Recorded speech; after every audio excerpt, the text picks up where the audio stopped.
Thank you, Mr. Chair. Thank you all for being here today to talk about these issues. They're very important to me. I come to this hearing as a teacher from Vermont who's worked in 4 different rural public schools and have really direct experience with dealing with rural poverty. And right now, 1 in 18 Americans live in what writer Matthew Desmond has called deep poverty, 1 in 18.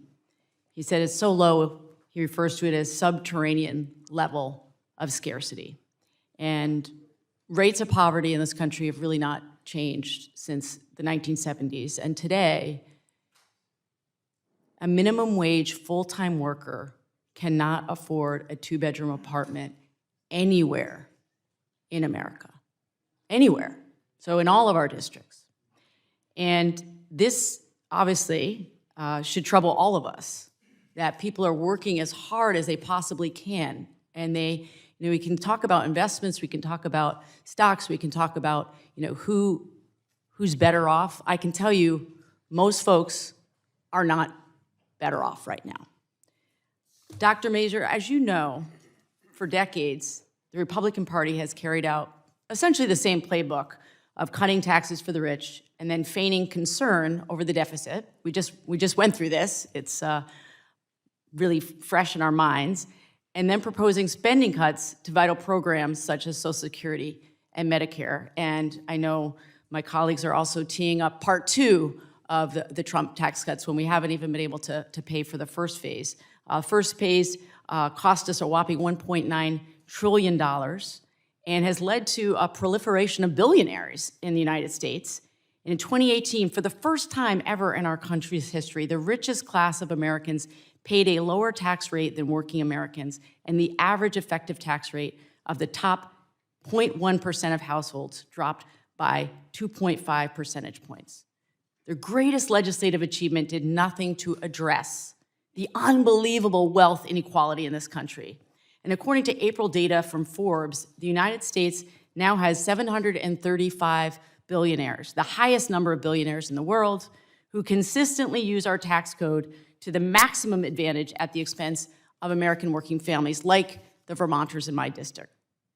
And just this week, we learned that one of these billionaires may be exerting influence over the Supreme Court. According to ProPublica, hedge fund billionaire Paul Singer spent some of his vast fortune to take Justice Samuel Alito on a luxury fishing trip. And he repeatedly had cases concerning his company in front of the Supreme Court.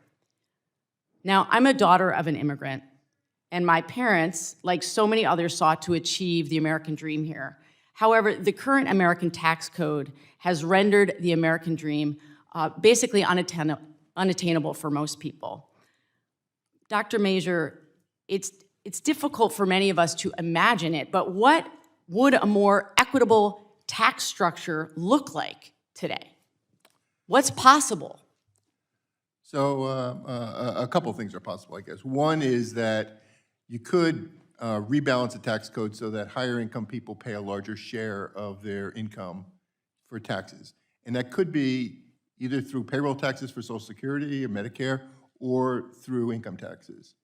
You could look at the preferential rate on capital gains and dividends. There's a lower rate put on dividends that was supposed to account for the 35% corporate tax rate. It did not get changed when the corporate tax rate went to 21%. You could imagine changing that. Can you unpack that a little bit more for people? Because I think it's really important. Sure, so Congress passed a lower tax rate on dividend income back when the corporate tax rate was higher than it is today. And part of the reason was, stated reason was that, well, corporations already pay a high rate of tax. You're being double taxed on this dividend as it comes through. But when the corporate tax rate was dropped, the preferential rate wasn't changed at all. So you kind of get a double benefit from that. So those are just a few things. One point that you made that I think deserves emphasis is looking at the minimum wage. Yeah. We have not increased the minimum wage in the United States in decades.